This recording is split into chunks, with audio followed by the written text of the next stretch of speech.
Gunnar Thompson, Alex Simpson. here at Oates Specialties. Wanted to share with you a story that Alex and I discussed the other day. Alex is a coach for a select team here in Houston. And Alex, why don't you share with them kind of what you were sharing with me the other day, and we'll talk about some of the ways that we worked it through and maybe a way that might help you as well. Right. So like you said, I'm a coach here in Houston, and with the youth ball, everything can be a little bit unpredictable. So I showed up to the field Saturday and only had 9 kids, meaning every kid would have to play every position all the time. And as a head coach, trying to keep an eye on my kids. They're on a pitch count. I'm trying my best to get them a proper warm-up. However, like I said, with 9 kids, it's kind of tough to get kids in the bullpen, kind of tough to get kids a proper warm-up as far as before they go on the mound to pitch. Yeah, so he came in the next day, and we were kind of talking about that a little bit. And his biggest concern is the health and durability of his kids. And taking a position player who may not have seen a ball in 4 innings and all of a sudden giving them a few warm-up pitches and going out there to pitch is really not the ideal ramp-up. And so he kind of presented this problem, and I was like, okay, well, you know, there may be a few ways that you can kind of help with that. One of which is the baseball training sock. So the baseball training sock literally allows you to throw anywhere and everywhere. It is terrific specifically for position players that need to come in and while his team's batting, you know, he can get some throws in, he can lightly warm up maybe a couple of innings before, you know that the pitch count's coming and you got to get them out, so you know who your next guy is.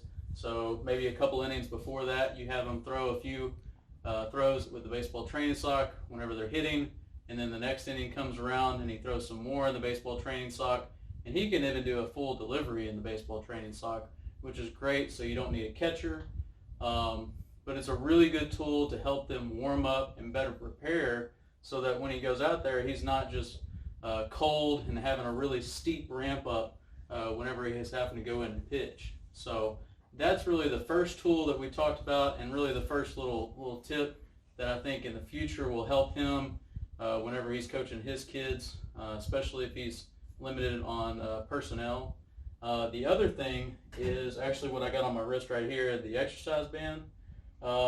So I actually helped coach a high school team a couple of years back, and one of the things that I did was I gave all of our players one of these, and I basically just had them place it on their wrists.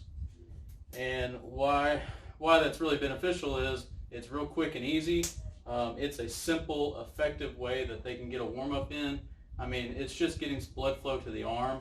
You know, if you, for some reason, your league has a jewelry policy or something, you can put it in your back pocket. If you're an outfielder, you know, in between batters, you can crank it out and get a few reps in and really just kind of get loose. So those were the first couple of things that we really talked about, and I thought that this would be beneficial to share with y'all as well. Maybe you're in that same predicament, or maybe you're the parent of the kid, you know, that's a shortstop that's about to come in and pitch, and you notice that the kid only gets 6 warm-up throws, and then he has to, you know, go in and pitch 100%. So, you know, this may help you as well. But anyways, Gunnar Thompson, Alex Simpson, here at Oates Specialties.